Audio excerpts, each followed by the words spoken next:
War Thunder is the type of game that is a revolving door for some, a house for others, and a prison for a few. Most people fit squarely into that first category, as they will typically not progress further than Tier 3 or Tier 4 in the game. There are many reasons for this. Lack of knowledge of how the game actually works, leading to frustration, a realization that this is not the type of game that they'd like to continue playing, or any number of other factors. Often, players are brought into War Thunder by the deceptively easy first tier or 2 of research, only to realize that the grind beyond Tier 2 or 3 becomes almost exponentially more time consuming. Quite frankly, there is not enough readily available information to prepare players for this reality, as War Thunder is much different after you decide to get past the beginner level, so to speak, as the game changes in many ways. This is exactly what I'll be going over in this video. The reality of War Thunder that players need to know so that they know what they're getting into before they devote any more time or money into a game that they won't like, or so that people can realize that if they might play a little bit longer, this might be the game for them. Either way,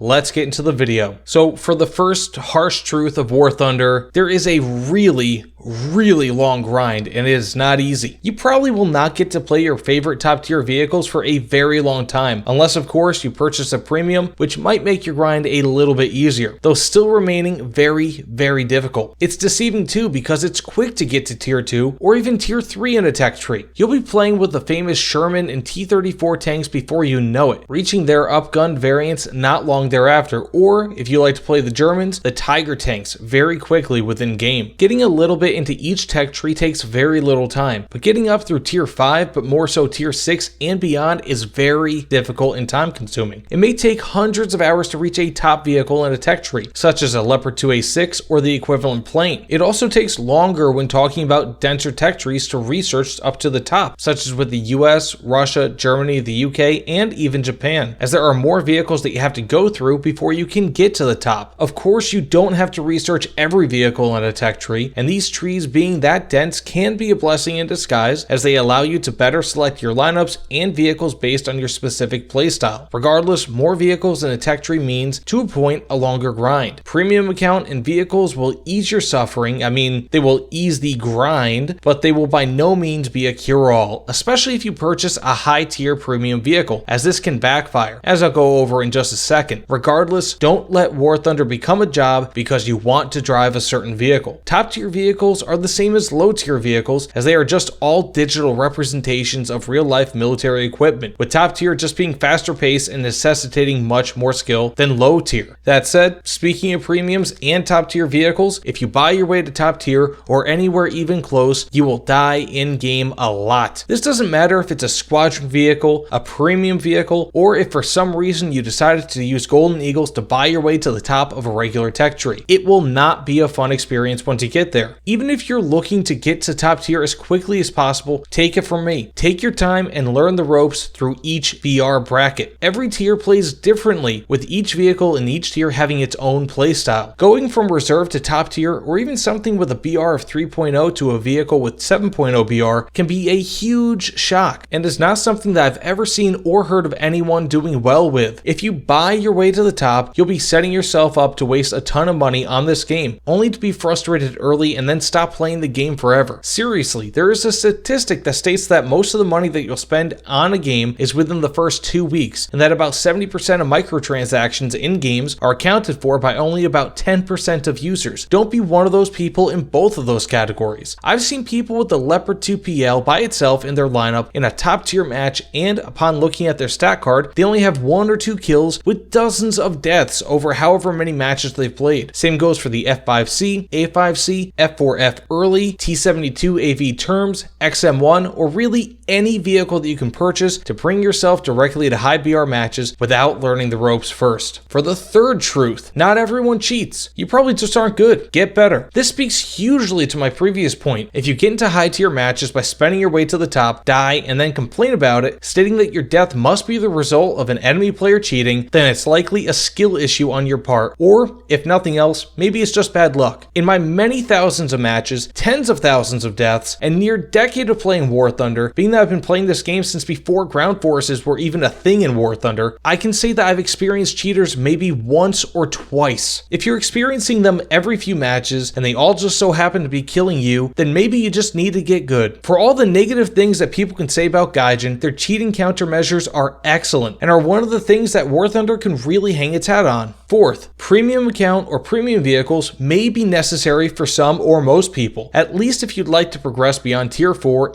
and possibly tier 3, depending on how difficult this game is for you. Not to worry though, as Gaijin offers enough ways in-game to earn low to medium tier premium vehicles for free in exchange for time spent playing War Thunder, with occasional high tier premiums or gifts becoming available via events. You can earn many of these via the Warbond shop by completing GE wagers if you have any, by participating in the referral program where you can earn Golden Eagles if your friends play War Thunder via a link that you provide for them, and more. You can even edit the War Thunder wiki for a monthly amount of GE. Either way, these are all ways that you can earn GE for free, or are ways such as with the Warbond shop where you can essentially exchange time played in-game for a premium vehicle. If you're looking for which vehicle to choose, I just released a top 5 tanks for beginners video that may help, although of course not all these vehicles are going to be on the Warbond shop list at any time, nor do they represent each type of vehicle available, namely that they don't represent planes or ships. For the 5th harsh truth about War Thunder, even on arcade mode, this is a much more in-depth and realistic game than any of Wargaming's World of games, such as World of Tanks and World of Warships. If you're coming from those games, this is a big change of pace and can be quite frustrating at first. I can tell you that I had numerous nations at tier 8 and tier 9, with me owning an E-75 for the Germans and the T-28 prototype for the Americans when I switched to War Thunder about 8 to 9 years ago from World of Tanks. War Thunder is a much better game through and through, at least in my opinion. You just need to give it time and some dedication. War Thunder is not a game that you'll be able to understand immediately in a day or even a week. It will take time, especially with such a large player base with varied skill levels. It's totally different than when I first came in because it was a relatively new game at that point. You didn't have people who were playing for 5 years or even close to a decade, whereas what you have now. If you give up early, you will miss out big time on what I consider to be a great game in War Thunder. Watch guides and tutorials, test drive vehicles, and figure out what works best for you. Your time spent getting better will be worth it, and it will make it so that you can reach top tier vehicles even more easily, if that is indeed your goal, because ultimately some people just like to stay around tier 3 or tier 4 because heck, those are pretty cool vehicles. 6th, War Thunder is easy to get burnt out on. There are so many events with vehicle rewards going on almost all the time that you will have the fear of missing out if you don't constantly play the game in order to earn those vehicles. It is a dangerous road to go down because it can and will lead to burnout. You will dedicate too much of your time to this game, which will shut you out of a normal life. Don't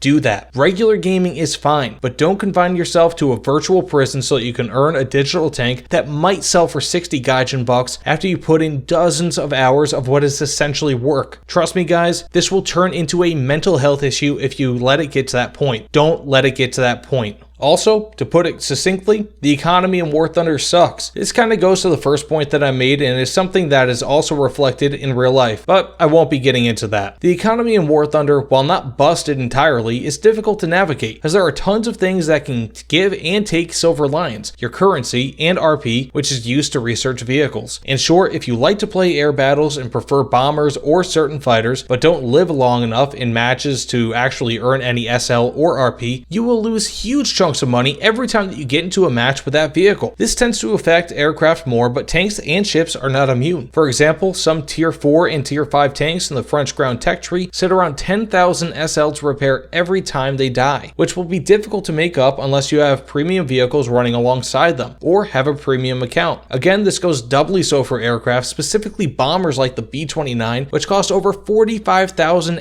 SL currently when fully upgraded, meaning that each death will cost you a ton of silver lines unless you're able to make it up, which at that BR, you'll be facing jets that can easily kill you and are happy to do so. The Italian jet, the Sagittario 2, costs over 33,000 silver lines stock to repair, which forces you to get numerous kills per game in order to make up for the loss of your plane. This is especially crazy because if you, for example, kill a Sagittario, you won't earn 33,000 silver lions, which is again what it costs to repair stock. You earn a set amount of SL that is multiplied by if you have a premium account and or if you're using a premium vehicle. What I mean is that you can kill 10 user-owned B-29s, again for example, in a match, costing them collectively near 500,000 or half a million silver lions, whereas you'll earn far less than that if you kill them all. You'll still earn obviously quite a bit, but not nearly as much as they lose. Plus, once you earn enough vehicles, if you really want to earn money, shut off auto repair for your vehicles, so you'll save lots of money and will more or less force you to switch back and forth between nations, which is also a great way to find new vehicles to use and will force you to do things to stay alive in matches so you don't die all the time and waste money on auto repairs if you want to do auto repairs. And for my final truth about War Thunder, the community is actually quite supportive. So if you have any questions about anything, find a forum, be it on Facebook, Reddit, my Discord, which I have linked below in the description, the comment section for this video, or wherever. Unfortunately, the only time when the community is not 100% supportive is if you mention that you play arcade. Don't worry though, because those people are trolls. Never let anyone make you feel bad for the game mode that you either prefer or enjoy. I, a YouTuber with over 21,000 subscribers as of the making of this video, play arcade on a semi-regular basis. It's a fun game mode that I wish more people played. It's really fun, especially for air battles, even at top tier. Basically, keep your head high and just be cool. Be helpful to others when you know something, and they will respond in kind. Don't put people down, otherwise you'll contribute to the negative environment that, in my experience, isn't too pervasive in War Thunder. To that point, don't spawn camp either, and others may be less likely to do so to you. Be the type of player that you want on the enemy team, and this will make the game much better, and it will be as a direct result of something that you did. That said, thanks so much for watching, everyone. Please like, comment, and subscribe. You guys know the dealio. I know this is kind of a weird video, but it is something that a lot of beginners don't really get to see, and ultimately when it comes to beginner's guides, telling people how to play the game, it's not really describing how the game is, so I hope I was able to kind of encapsulate that, as well as some other facets of the game, the community in this video. Either way, thanks again for watching, and I'll see you all on the other side. Take care, everyone.